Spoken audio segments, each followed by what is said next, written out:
Hello everyone. I've built tens of thousands of teams, some of which have had great success on the ladder and in tournaments, and today I'm going to share with you my personal checklist for building. I've identified 18 things that most teams need and all builders should consider when team building. These 18 things are essentially the requirements of a well-built team, but in a game as nuanced and complex as Pokemon, there is no such thing as a requirement. So as I go over each point, I'll explain what it is, why it's important, and the exceptions, teams where this typical requirement is not needed. Let's get right into it. Number one is priority. Priority moves are just moves that almost always go first, unless facing a faster Pokemon using the same level of priority move, or any Pokemon using a move with higher priority. This going first benefit is almost always balanced by power, so priority moves are often weak, like the 40 base power, Ice Shard, Aqua Jet, Bullet Punch, and such. Others are stronger but have other restrictions. First Impression is a 90 base power priority move, but it can only be used the first turn a Pokemon is on the field. And some priority moves break this trend completely, like Extreme Speed just having 80 base power with no drawbacks at all. Almost every team, particularly in Scarlet and Violet, needs priority. Terra has given sweepers more options than ever, and preparing defensively is basically impossible. At some point, you'll be facing a sweeper like a Dragon Dance Dragonite that has 8 popular Terra types, and you have no idea if you'll be able to wall it defensively, but you know that your choice band Scizor can do a ton of damage with Bullet Punch. The only teams that don't need priority are stall and semi-stall teams, the bulkiest archetypes. These are teams that run from 4 to 6 bulky Pokemon and often use Pokemon with the ability Unaware, which lets the Pokemon ignore the opponent's stat boosts.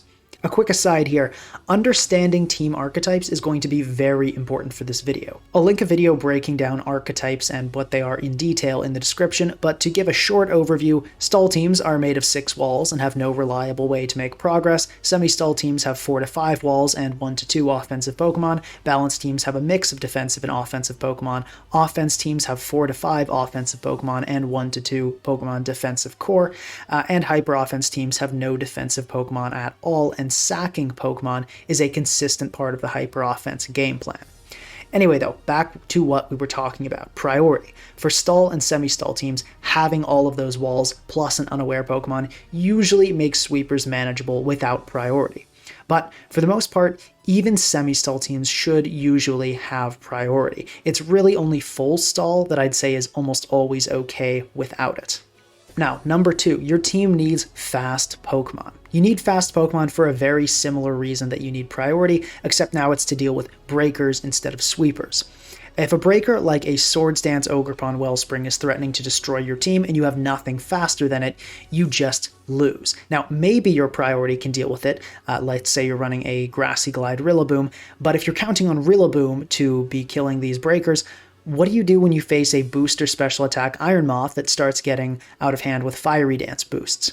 Your priority user can't handle every fast offensive threat. You need something that's just naturally faster without having to use a priority move. A quick saying to help you remember this concept: priority is for Dragon Dance and fast Pokemon are for Swords Dance. This Pokemon can be one of the fastest things in the metagame, like Dragapult or Zamazenta, or it can be a slower but still decently fast Pokemon with a Choice Scarf, which boosts the holder's speed by 1.5 times. Gholdengo is a good example of a popular Choice Scarf user. Also, as you can probably tell, I'll be using Scarlet and Violet OU for examples in this video, as it's the most popular format for competitive singles. The concepts I'll go over, though, apply to every singles format, except formats like random battles where there is no team building. So a common question is, how fast does your fast Pokemon need to be? What is fast enough? Well, it needs to be faster than the fastest threat that your team doesn't have a solid answer for otherwise. So for example, if the fastest Pokemon on your team is Zamazenta and you don't have an answer to Dragapult, the one Pokemon in the metagame faster than Zamazenta, that's a real problem. But if you have something like a Garganacl, which is a super solid Dragapult switch-in, Zamazenta being your fastest Pokemon is totally fine. Next, number 3, another super important thing that almost every team needs is hazards. Stealth Rock in particular is one of the best moves in singles. If your team doesn't have a Stealth Rock user, it's probably a bad team. On very rare occasions, hyper offense teams can go without Stealth Rock. Some Sticky Web teams and some Aurora Veil teams don't particularly need it, since they'd rather just pack on more sweepers. But for the most part, across the entire archetype spectrum, everything needs Stealth Rock. Spikes are great to have as well, but generally not a requirement like Stealth Rock, as they don't affect flying and levitating Pokemon. Some very rare teams that are extremely strong against flying types would rather run Spikes than Stealth Rock, but this isn't common at all.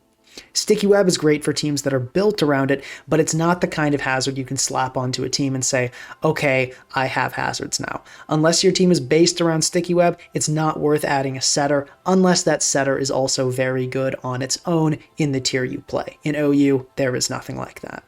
Lastly, Toxic Spikes don't really count as a hazard for this requirement. They can be nice in some matchups, but since any grounded poison type can absorb them on entry, Toxic Spikes aren't going to be very helpful in most matchups. So, to summarize the lesson here, use Stealth Rock or your team is bad. Next, number 4, you need hazard removal. Stealth Rock is really good, so it makes sense that you're going to need a way to deal with it. You'll be switching a lot, and taking damage every time you switch is horrible. There are a lot of ways to remove hazards, primarily Defog and Rapid Spin, but moves like Tidy Up, Mortal Spin, and Court Change can work as well. In OU, Great Tusk is generally considered the best removal Pokemon, making it the most used Pokemon in the tier, mainly because it performs this vital role. Some hyper offense teams are okay without removal. That's because they don't switch around nearly as much as other archetypes. Hyper offense teams prefer to just sack Pokemon to transition between them most of the time, which just means letting them die, so hazards aren't as big of a deal, as any given Pokemon is probably only entering the field once. Heavy-duty boots spam teams are also okay without removal. Heavy-duty boots make the holder immune to hazards. In particular, hazard stack builds have heavy-duty boots sometimes on every team member, except some Pokemon that are particularly good against hazards naturally, like Landorus and Corviknight. These teams don't care about hazards much at all, obviously, and thus don't need removal. Speaking of hazard removal, the next thing that almost every team needs, number 5, a Toxic Spike Absorber. Any grounded poison type can absorb Toxic Spikes on entry, even if they're wearing heavy-duty boots. Most teams will want a grounded poison, but this is one of the more lenient requirements on this list. Toxic Spikes only affect grounded Pokemon that aren't Steel or Poison type, so if your team has a lot of flying or levitating Pokemon, or most of the grounded Pokemon are Steel types or holding heavy-duty boots, it's okay not to have a Toxic Spike Absorber. As a general rule, if 2 or fewer of the Pokemon on your team will be poisoned by Toxic Spikes, it's okay to forgo having a grounded poison type to absorb them as long as you have a way to remove Toxic Spikes. But this is a general rule, not a strict rule. If you do have no other removal and those 2 Pokemon are crucial against archetypes that often utilize Toxic Spikes, maybe it's not acceptable.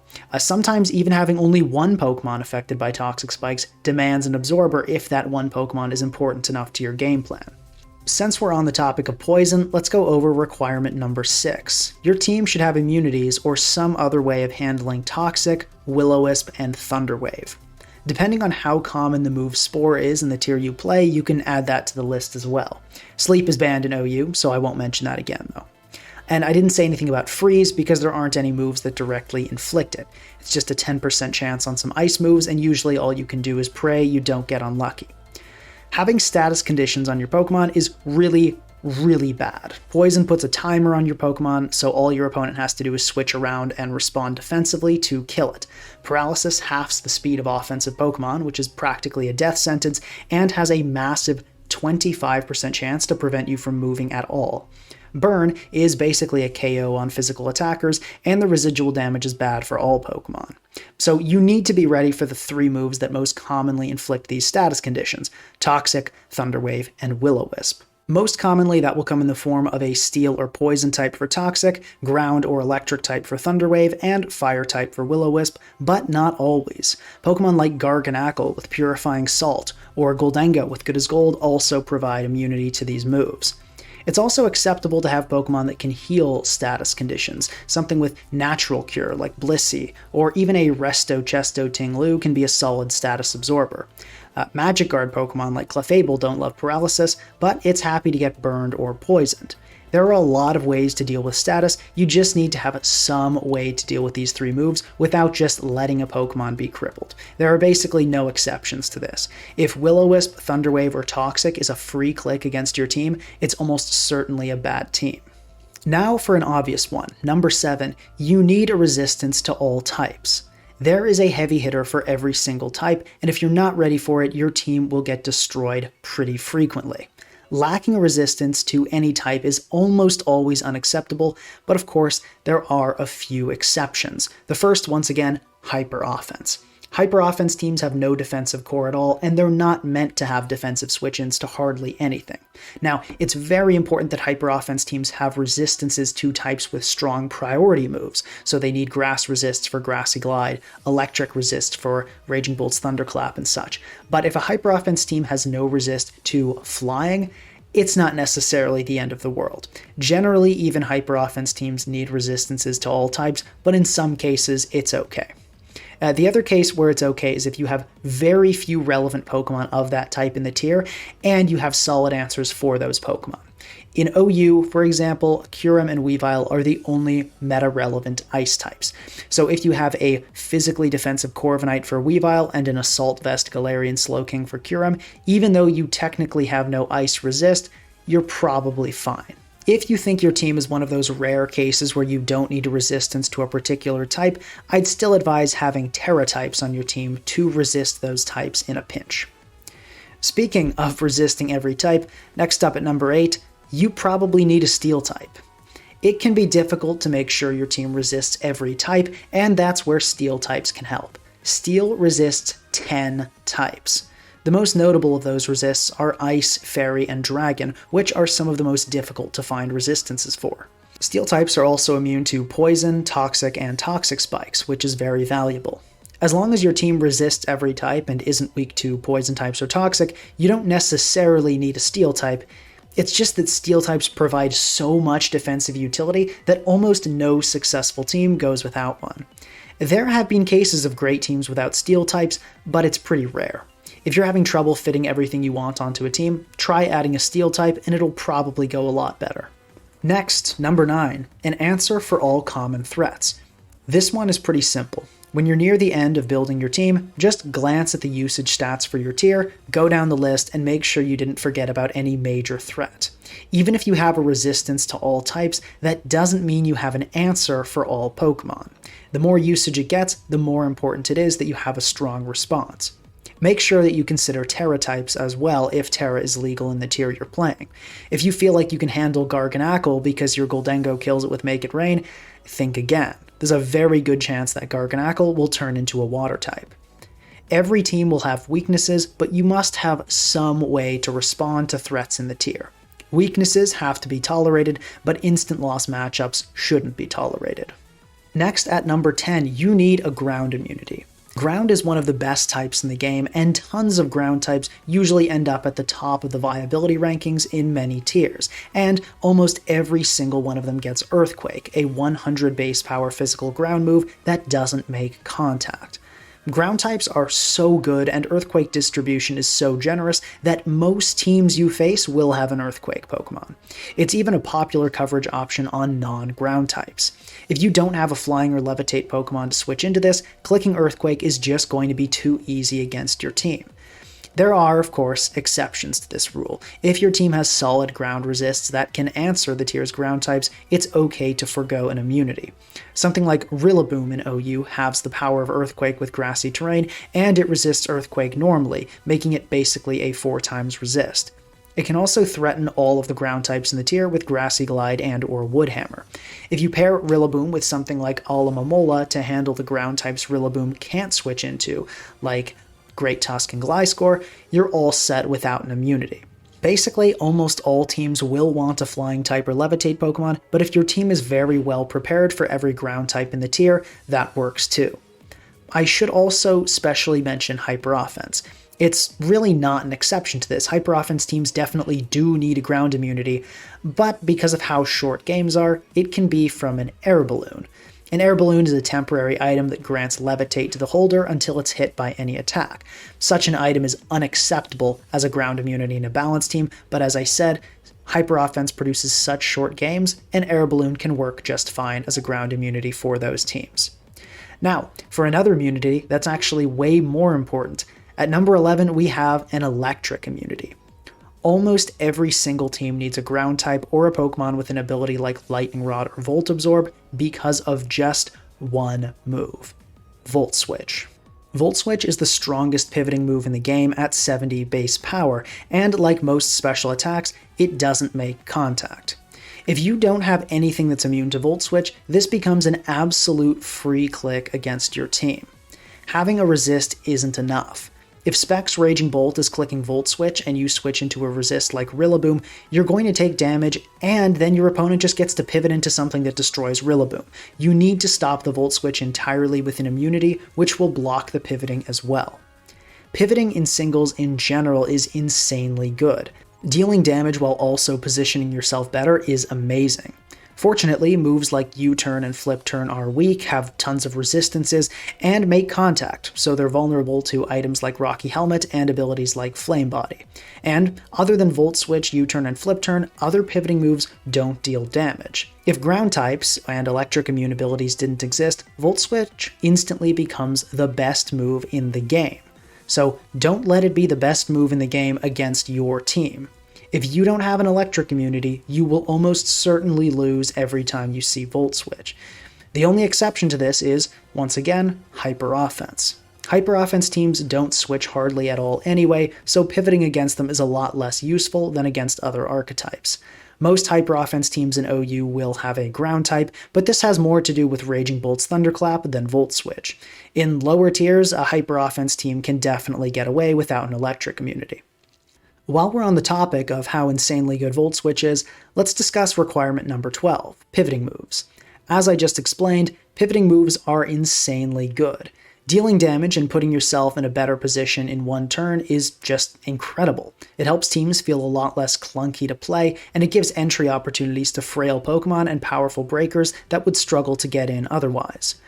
All kinds of pivots are great, both fast and slow. Fast pivots can threaten a kill while also switching out, which is basically a checkmate position since you either let something die or switch and let your opponent go into a counter to whatever you switched into.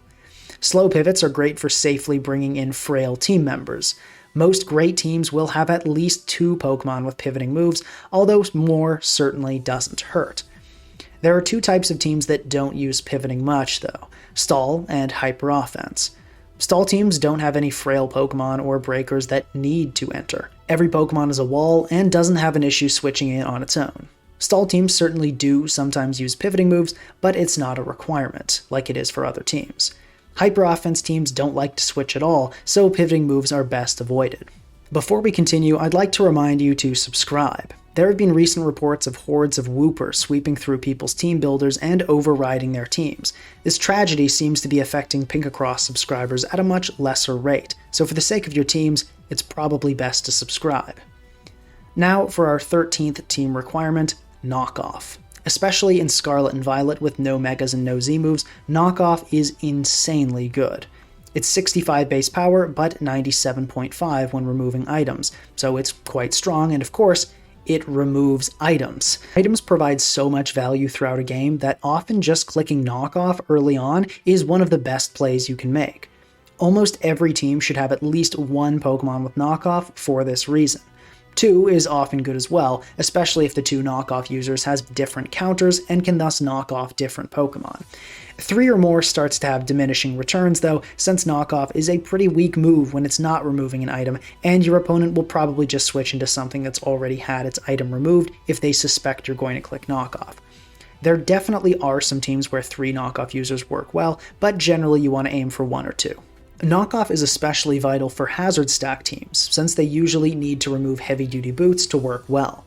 The only archetype that doesn't necessarily need Knockoff is, once again, Hyper Offense. Because Hyper Offense games are so short, the value of removing an item is a lot less than it would be for a Balance or Stall team. Hyper Offense teams definitely still can and do utilize Knockoff, but they don't need to nearly as much. This leads into number 14. Your team needs a Knockoff Absorber. As I just said, Knockoff is insanely good, and if your team isn't ready to switch into it, you're in trouble. When I say knockoff absorber, I don't necessarily mean something like a sticky hold Hydrapple. It can be something that loses its item, just something that doesn't care as much about losing its item as most Pokemon do. Corviknight, Gliscor, and Clefable all take the attack knockoff quite well, and they don't care too much about losing their item. Gliscor, in particular, doesn't care at all about losing its Toxic Orb once it's poisoned. You don't need to have just one of these three on every team, though. There are plenty more that can do the job. Pokemon like Alomomola, Great Tusk, Landorus, and Zapdos are commonly used as knockoff absorbers. They don't love losing their items, but it's not the end of the world. Compare that with something like Cinderace, Primarina, Zamazenta, Enamorus, or Dragonite. These Pokemon almost always hate losing their items. Pokemon with disposable items can also be good knockoff absorbers once their item is used, like Booster Energy Raging Bolt or a Colbur Berry Galarian Slowking. The key point is, your team needs to have a designated Pokemon to take knockoff. It's a super common move, and if everything on your team really hates losing their item, it's almost certainly a bad team. Next, at number 15, you need a Contact Punisher. Tons of physical attacks make contact. Woodhammer, Iron Head, Kowtow Cleave, Ceaseless Edge, Close Combat, Power Whip, Rapid Spin, Body Press, and most notably of all, U-Turn and Knockoff.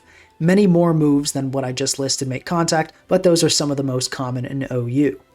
Making contact is part of how these moves are balanced. If U-Turn didn't make contact, it would be a super broken move. So would Knockoff, so would Close Combat, and tons of the other moves I just listed. So if your team has no way to punish these contact moves, all of these moves are broken against your team. Depending on how well you deal with common contact moves, you may need different methods of contact punishing. What I mean by contact punishing is either the item Rocky Helmet or abilities like Rough Skin, Iron Barbs, Flame Body, Static, Effect Spore, and Poison Point. The easiest way to add contact punishing to your team is just to slap a Rocky Helmet on a Pokemon with decent physical defense, but if a Flame Body or Static Pokemon fits well into your team, that's great too. The exceptions to this are Hyper Offense and Stall. Hyper Offense teams disregard basically every defensive rule of team building since they have no defensive core. Stall teams are so bulky that they really aren't threatened by any of these powerful contact moves, and their walls could switch into U-turns, knockoffs, close combats, and such for hundreds of turns easily.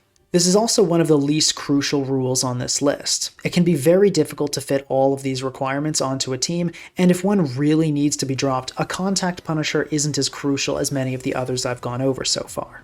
Next, number 16, your team needs immediate power.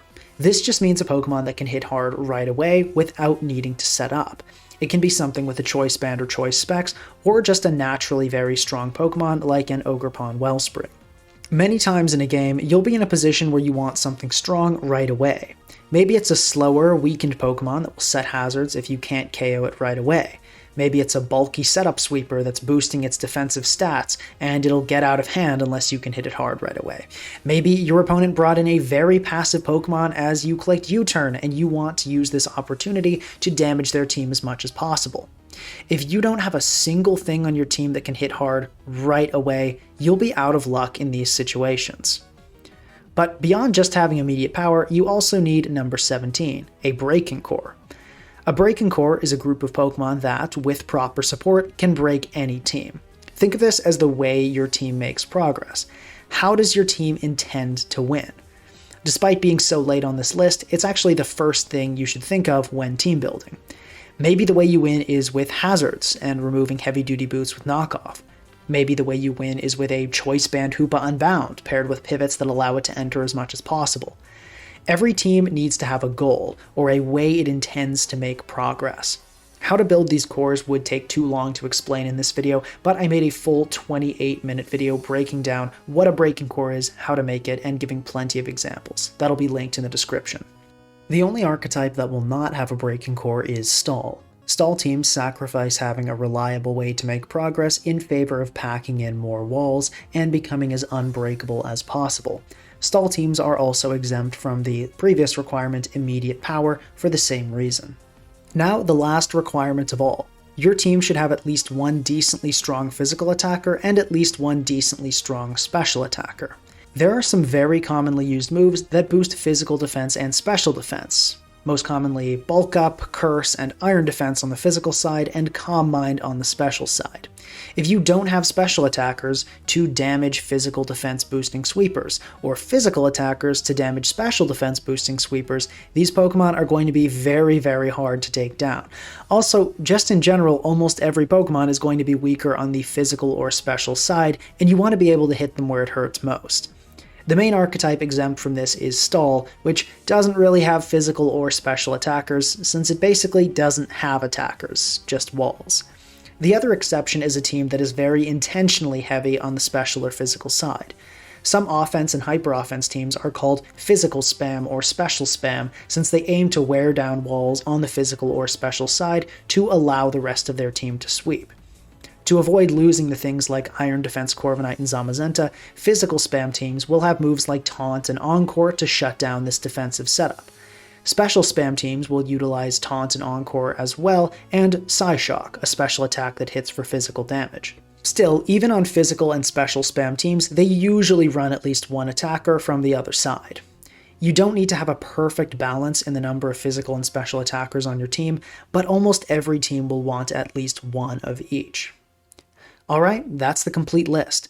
Now, fitting every single one of these requirements onto a team is difficult, and sometimes impossible. In fact, the Kyurem team used for the background footage in this video has only 15 of these 18. It's missing a ground immunity, ice resist, and a contact punisher. The point of this video isn't to tell you that you should have every single one of these things on every single team you build. It's to provide you with a checklist for the things that you should heavily consider.